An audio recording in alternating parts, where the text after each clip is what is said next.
César, estábamos compartiendo también en imágenes lo que había sido el proceso de hoy. Si te parece, lo retomamos. Veíamos al mismo presidente Daniel Noboa cuando ejerció su derecho al voto, también varias personas que estuvieron allí. Si te parece, vamos a tocar este tema. Sí, vamos a repasar lo que ha sido esta jornada electoral que se inició muy temprano. El presidente de la República, pocos minutos antes de las 7 del proceso inaugural, se trasladó hacia Olón, en donde está su residencia, sí, acompañado de su esposa, también de su pequeño hijo Alvarito. Ha sido fundamental dentro del marketing político del presidente el posesionar la imagen de la familia, y así lo acompañaron durante esta jornada de votación. El presidente normalmente en épocas atrás, en años atrás, participa de la ceremonia de inauguración que es convocada por el Consejo Nacional Electoral acá en Quito. El mandatario no lo hizo, delegó en su representación a José de la Gasca, el ministro de Gobierno, quien se quejó públicamente en esa jornada electoral al respecto de del mal uso de la veda electoral, del proceso de silencio. Señaló que espera que las autoridades sancionen como se corresponde a esta situación que había sido violentada por algunas agrupaciones políticas, no señaló cuáles. Más tarde el presidente también acompañó a su madre, Anabela Asín, a votar en la ciudad de Guayaquil, y en tercer lugar acompañaron también a Lavinia Balbonesi, quien acompañado de su esposo pues también procedió a sufragar mostrando su papeleta. Esto del lado de ADN, fundamentalmente de la mitad del día en la mañana. Posteriormente también Luisa González hizo su proceso de votación en Manabí, en la ciudad de Canuto, acompañada de una fuerte cordón militar, policial, por todos los peligros que implica, sobre todo en una provincia que está también dentro de las que tienen estado de excepción. Brindó algunas declaraciones a la prensa a su salida, mostrándose bastante positiva de lograr un resultado que les favorezca al correísmo, que trata de volver después de 7 años al poder. En horas de la tarde el presidente de la República se trasladó en un helicóptero hasta la ciudad capital, en donde la Universidad Tecnológica Equinoccial acompañó a su binomio, a la candidata para la vicepresidencia, a María José Pinto, en medio de también un cordón de seguridad bastante robusto. No se dieron declaraciones de la prensa, no se ha escuchado de hecho el día de hoy al presidente en ningún momento.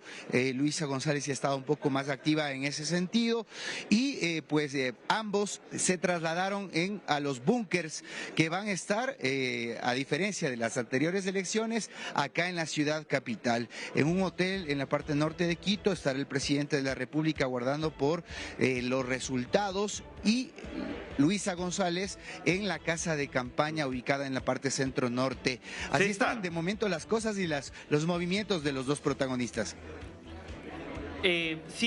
Lo que quería puntualizar, primero contarle obviamente a nuestros televidentes, vamos a estar obviamente en lo largo de esta transmisión, una transmisión que obviamente nos queda mucho por contar. Vamos a estar recibiendo toda la información del Centro del Cómputo allí con César García. Te vamos a contar en detalle también cuál es el estado de situación en Ecuador, cuáles son las prioridades que está viviendo el país. Te vamos a contar quiénes son los principales candidatos, qué es lo que proponen, sobre todo Daniel Noboa y Luisa González.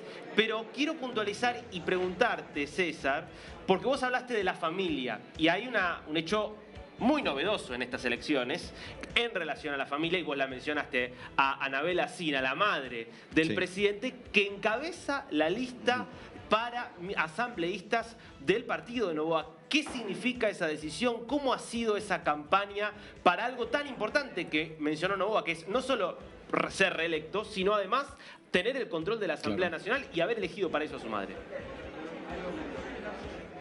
Claro que sí, Darío. Esto es quizás lo más importante para el gobierno. Cualquiera de los dos que llegue a gobernar necesita una mayoría en una asamblea que se incrementa en número de parlamentarios en este año por la densidad poblacional. De acuerdo al Código de la Democracia, se tiene que aumentar la cantidad de asambleístas en este año. Teníamos 137 hasta esta oportunidad, se va a subir a 151. Y lo que tú decías, sería muy interesante lo que puede pasar acá en el Ecuador si, por ejemplo, el presidente llegase a tener una mayoría en la Asamblea Nacional y propiciar el nombre de Anabela Asín para la presidencia de la Asamblea Nacional. Tendríamos a un Daniel Noboa en el Ejecutivo y a su madre en el Legislativo. Ese puede ser un escenario muy dable que muchos analistas lo han estado estableciendo. De hecho, en las últimas encuestas se habla de que vamos a tener una asamblea dividida en dos. Por una parte, la fuerza de la Revolución Ciudadana, que tendría una leve desventaja respecto al oficialismo, pero un oficialismo que ahora sí tiene candidatos propios, que se ve más fortalecido y que tendría entre 70 a 60 asambleístas en esta oportunidad.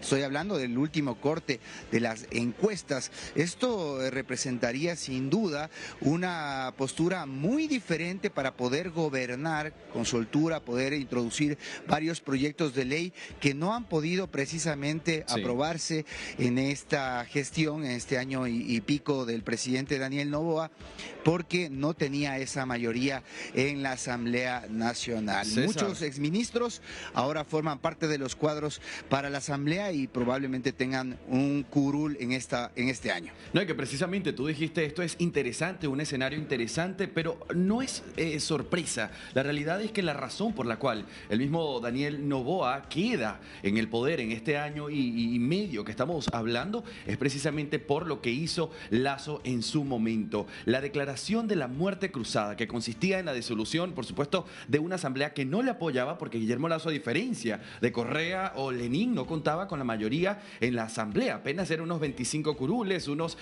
12 asambleístas, 13 aliados, y esto era lo que le dificultaba para entonces poder... Y que de hecho estaba a punto de hacerle un juicio político y de destituirlo, ¿no? Claro, y esa fue la razón por la cual él dijo, bueno, vamos entonces a hacer esta muerte cruzada, que es una espada de doble filo, porque los puso a todos en el mismo juego. Es decir, se disuelve al presidente, a la asamblea, y nos pone en el punto de decir, ahora que el pueblo elija. Es decir, estábamos con poder y ahora quedamos por fuera. Ahora vamos a depender nuevamente de la gente. Daniel Noboa entiende que hoy él necesita a una asamblea a su favor, y que lo dijo, de hecho, en el cierre de campaña, Darío. Totalmente. Parte de sus 3 minutos fue, necesitamos una asamblea que vaya de la mano con la presidencia ecuatoriana. Es uno de los ejes de un presidente, y me parece interesante porque creo que es una de las cosas que vamos a estar viendo en los próximos años en caso de que sea reelecto Daniel Noboa, de un presidente que si algo ha hecho en su hasta ahora 14 meses y medio que lleva en el cargo, es reforzar el poder presidencial. Reforzar el poder presidencial incluso... llevando al límite las normas y muchas veces cruzando los límites de esas normas. Uno diría un contraste incluso con la debilidad que caracterizó a las dos presidencias anteriores, tanto la de Lasso como la de Moreno, es la voluntad de concentrar poder.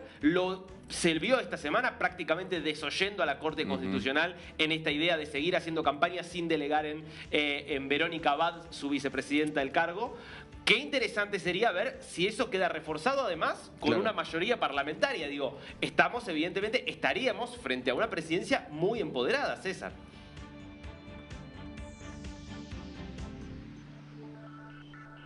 Bien, a ver, César, ahí vamos a contactar contigo. Quería retomar el punto, Darío, mencionaste reforzar el poder y esta misma búsqueda, que lo que vimos en Daniel Noboa en este año y un poco más, le costó no solamente a la interna política, más bien en la comunidad internacional. Tenemos que hablar de México. Es la situación de un vicepresidente, Jorge Glass, cuando él dijo, necesitamos buscar a esto porque responde a la necesidad del Ecuador, y eso le costó una ruptura diplomática con México, que por cierto, esto a nivel geopolítico lo tenemos que evaluar más adelante, es decir, cuál va a ser el rumbo de Ecuador, pero esto lo sabremos dependiendo quién sea el presidente o la presidenta electa. Sin duda.